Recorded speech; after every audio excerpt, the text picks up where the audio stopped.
Hallo igen. Nu tror jeg, den er der. Nå, den her gang, der skal vi plusse 2 brøker sammen.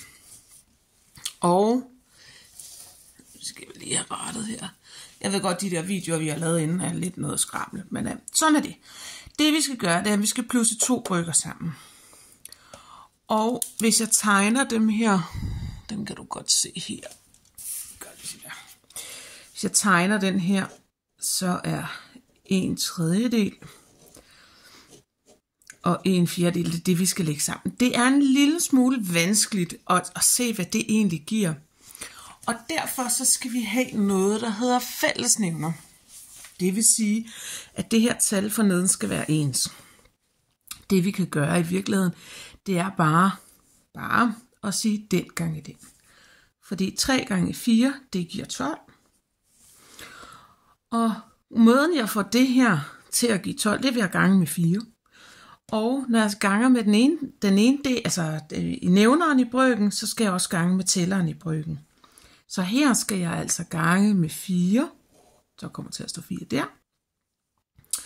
Og her, hvis jeg skal have det her til at give 12, så skal jeg jo gange det med 3. Og når jeg ganger med 3 for neden, så skal jeg gange med 3 for oven. Og det skriver jeg her. Sådan så, at nu står der ligesom, man laver det om. Jeg forlænger faktisk her med 4, og jeg forlænger med 3 her. Så det er faktisk noget af det, vi har gjort, før jeg forlænger brøken. Sådan så, at der står 12. Så det er en fællesnævner, de er ens hernede. Og så, når de er ens hernede, så kan jeg faktisk godt plusse den sammen. Så kan jeg sige 3 plus 4, det giver 7. Og det hernede skal jeg bare lade være. Okay, det prøver vi lige. Så hernede, så skal jeg sige, hold op, det går rigtig godt. Nå, hernede, der skal jeg sige den gange den, for at de bliver ens nede i bunden. Altså tællerne, nævnerne bliver ens. Så jeg ganger den her, den gange den, det giver 21. Det skriver jeg bare hele vejen hen, fordi nu laver vi det om til 21 dele.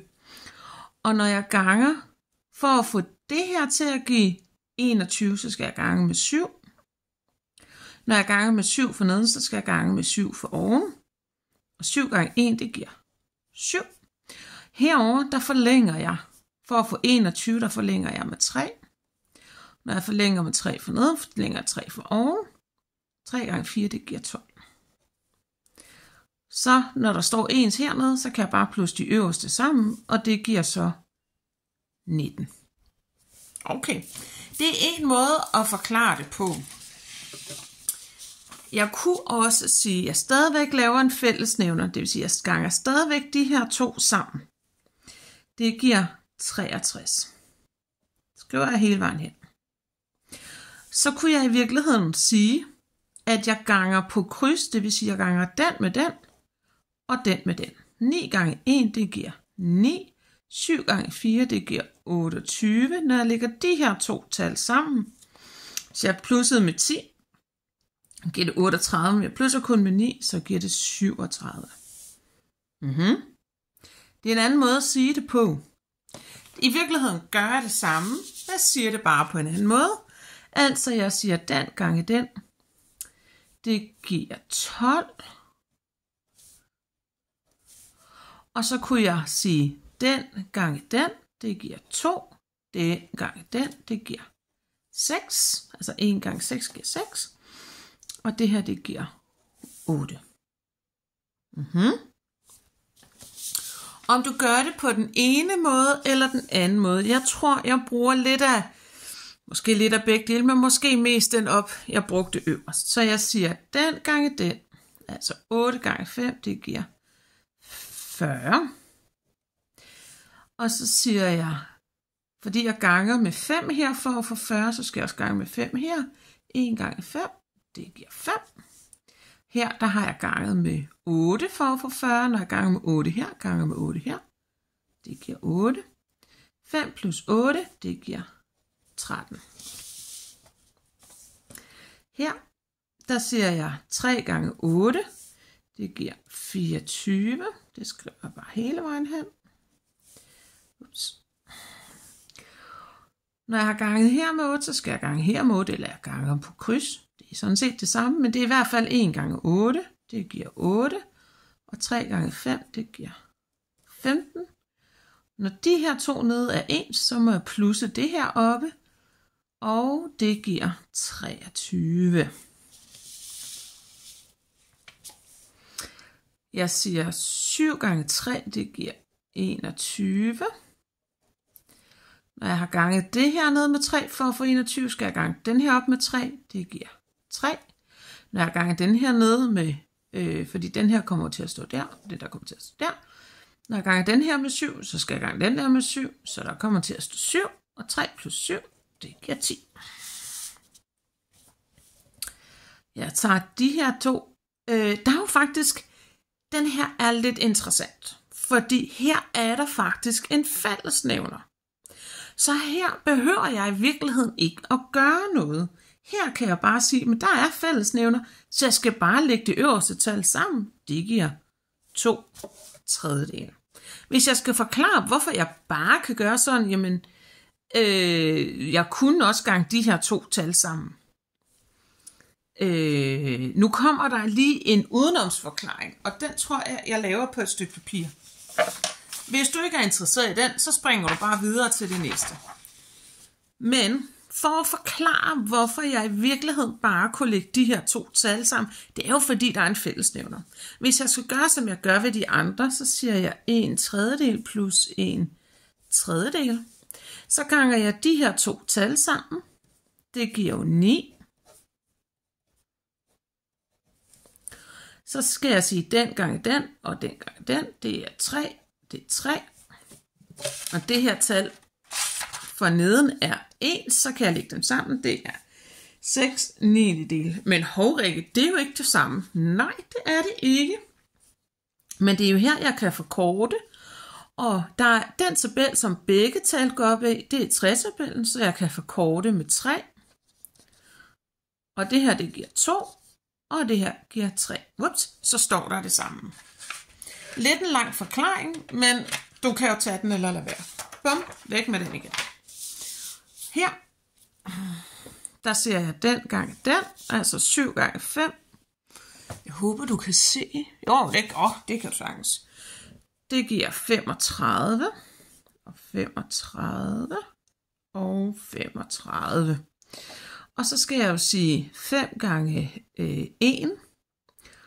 Og det er vigtigt, når jeg gør det her, at det er ligesom det heroppe, jeg ganger op til. Så det her tal, når jeg gør sådan her, så er det altså den, der skal stå i den første. Så det, jeg ganger op med til den første, skal altså stå i den første. Det, jeg ganger til den anden, skal stå i den anden. Det er jo ikke vigtigt her, som sådan. Det er bare vigtigt, når vi skal til at minus, som vi skal om ikke så længe, så bliver det faktisk rigtig vigtigt. Nå, den gang den, det giver 28. Og når jeg plusser det sammen, altså 5 plus 28, det giver 33. Her, der siger jeg den gange den, det er 8 gange 7, det er 56. Og 7 gange 1, det giver 7. 8 gange 3, det giver 24. Og når de her nede er 1, så kan jeg bare plusse sammen. Så det her, det giver 24 plus 7. Så skal jeg lige tænke, det giver 31. Det har du regnet hurtigere end mig. Godt. Her, så ganger jeg de her to tal sammen, altså 7 gange 5. Det giver 35. Og 1 gange 5, det giver 5. 7 gange 3, det giver 21. 5 plus 21, det giver 26. Denne her 8 gange 5, det giver 40. 1 gange 5, det giver 5. 8 gange 1, det giver 8. Det her, det giver, hvad giver det? Det har du regnet, det giver 13. Gør det ikke det? Jo, det gør det. Det giver 13. Her, jeg siger den gange den, det er 35. 35, 35. 1 gange 7 er 7. Og 5 gange 4, det er 20. 7 plus 20, det er 27. Jeg ganger nævneren sammen. 5 gange 6, det giver 30. 1 gange 6, det er 6. 1 gange 5, det er 5. Og 5 plus 6, det er 11. 8 gange 4, det er 32, selvfølgelig.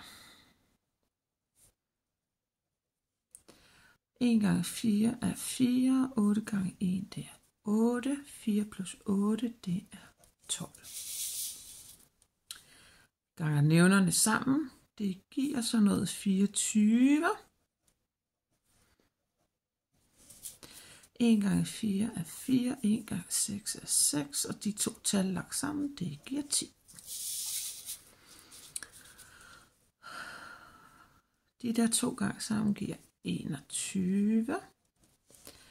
Og 1 gange 7, det er 7. Og 3 gange 1, det er 3. Og når jeg lægger de to tal sammen, det giver 10. Det nederste lader bare være. 5 gange 7, det er 35. 7 gange 1 er 7. 1 gange 5, det er 5. Og det giver 12 selvfølgelig. Det her giver 20. 1 gange 5 er 5. 4 gange 1, det er 4. Og så lægger jeg de to tal sammen. Det giver 9. 35. Det går lige lidt hurtigt nu. Men det er fordi, jeg er lidt utålmodig her. 2 gange 7, det giver 14. 1 gange 5, det er 5. Ej, jeg har sådan en hård siddende på kuglepen. Det er irriterende. Jeg tror ikke, I kan se det, men det irriterer mig i hvert fald. Nå, vi prøver igen. 14 plus 5, det er 19. Det var altså bryg plus bryg. Næste opgave er noget med et blandet tal plus et blandet tal. Det glæder vi os til. Tak for nu. Hej.